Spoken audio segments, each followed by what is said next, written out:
hidupku dan pernikahanku. Markus 3 ayat 25. Dan jika suatu rumah tangga terpecah-pecah, rumah tangga itu tidak dapat bertahan. Saya ingat sekali waktu dalam pertengkaran saya dan suami yang timbul karena hal sepele dan memecah kesunyian di komplek tempat tinggal kami, saya akhirnya berhenti berdebat dan diam. Saya berpikir, orang yang menciptakan pepatah, diam itu emas, mungkin membuat pepatah ini untuk pasangan yang sudah menikah. Seringkali kita perlu berkata pada diri kita, diam, walaupun kita merasa benar. Bagi para istri terutama, menggigit lidah untuk tidak berkomentar pada banyak hal yang suami kita katakan atau lakukan, termasuk salah satu dari sekian hal tersulit di dunia, termasuk bagi saya.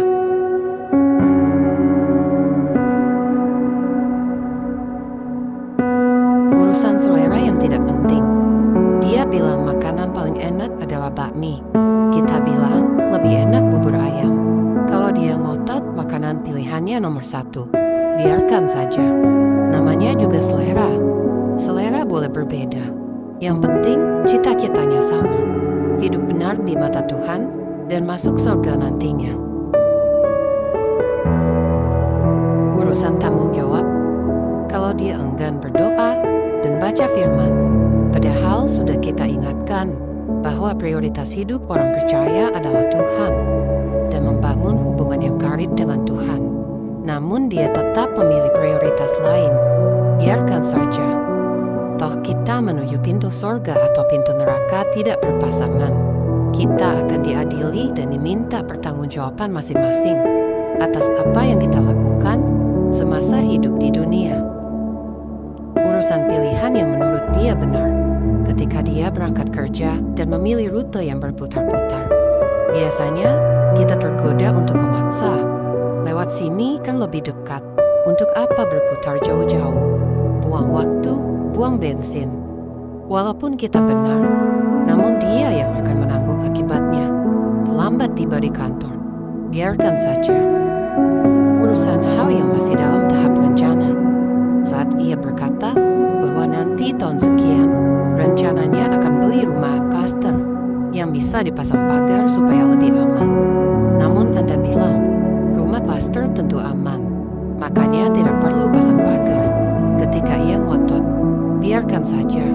Toh itu baru rencana, tidak usah meributkan masalah pagar.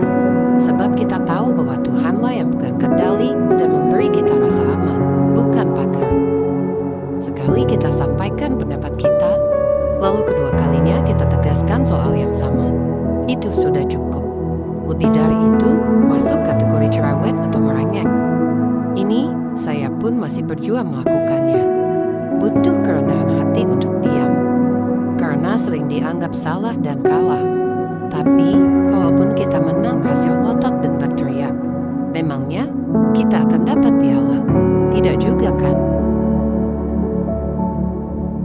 Butuh kesabaran untuk membiarkan pasangan kita melakukan keputusan yang ia anggap benar. Meskipun kita tahu bahwa itu akan berakhir dengan kekeliruan, biarkan saja. Jangan tergoda untuk mengoreksinya dan berkata, "Tuh kan, apa saya bilang?" Yang akan berujung pada pertengkaran dan membuat malam yang hangat menjadi dingin.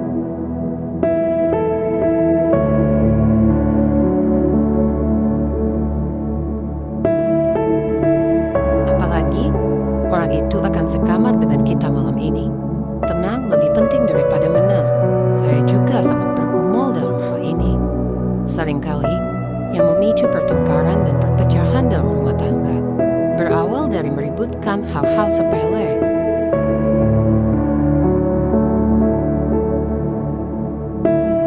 Tidak mudah memang menyatukan dua manusia yang berbeda. Secara gender saja sudah beda.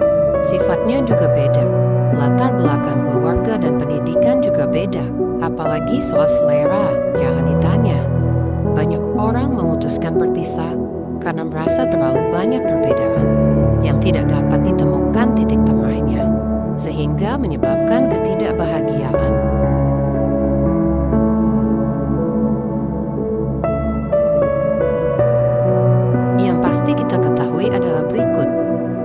berada di dalam pernikahan yang tidak bahagia bukanlah alasan yang alkitabiah untuk bercerai. Berdasarkan Alkitab, kita mengerti bahwa manusia tidak berhak menceraikan pernikahan yang tidak bahagia.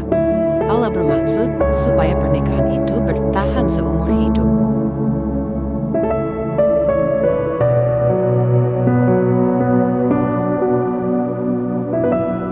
Efesus 5 menggambarkan pernikahan sebagai gambaran hubungan kita dengan Allah. Inilah penyebabnya mengapa Allah memerintahkan untuk mempertahankan keutuhan pernikahan. Pernikahan yang gagal dan rumah tangga yang terpecah belah begitu menghancurkan suami dan istri, belum lagi jika mereka mempunyai anak.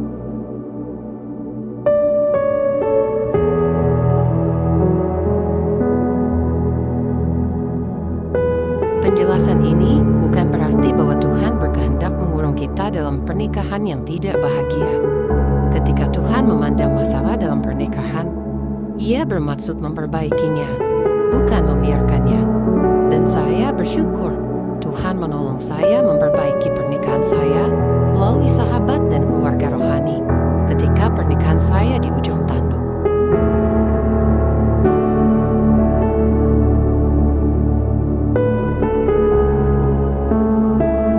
Paulus menulis tentang cara iblis mencobai sebuah pernikahan. Janganlah kamu saling menjauhi, kecuali dengan persetujuan bersama untuk sementara waktu, supaya kamu mendapat kesempatan untuk berdoa. Sesudah itu, hendaklah kamu kembali hidup bersama-sama, supaya iblis jangan menggodai kamu, karena kamu tidak tahan bertarak. 1 Korintus 7 ayat 5. Paulus mengingatkan bahwa pasangan menikah sebaiknya tidak saling berjauhan, namun menjaga hubungan yang selalu harmonis dan intim, supaya iblis tidak menggoda mereka satu sama lain. Paulus menasihati supaya para suami memperlakukan para istri mereka dengan pengertian, supaya doa mereka tidak terhalang. Demikian juga, hai suami-suami, hiduplah bijaksana dengan istrimu, sebagai kaum yang lebih lemah. Hormatilah mereka sebagai teman pewaris kasih karunia, yaitu kehidupan, supaya doamu jangan terhalang. 1 Petrus 3 ayat 7.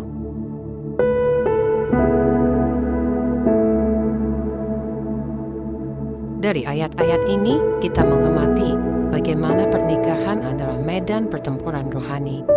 Mempertahankan hubungan pernikahan merupakan perjuangan.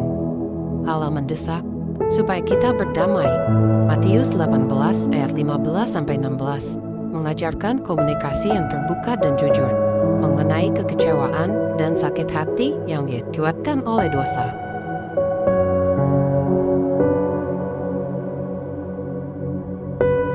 Nasihatnya menyarankan supaya kita mencari bantuan dalam memecahkan sebuah masalah.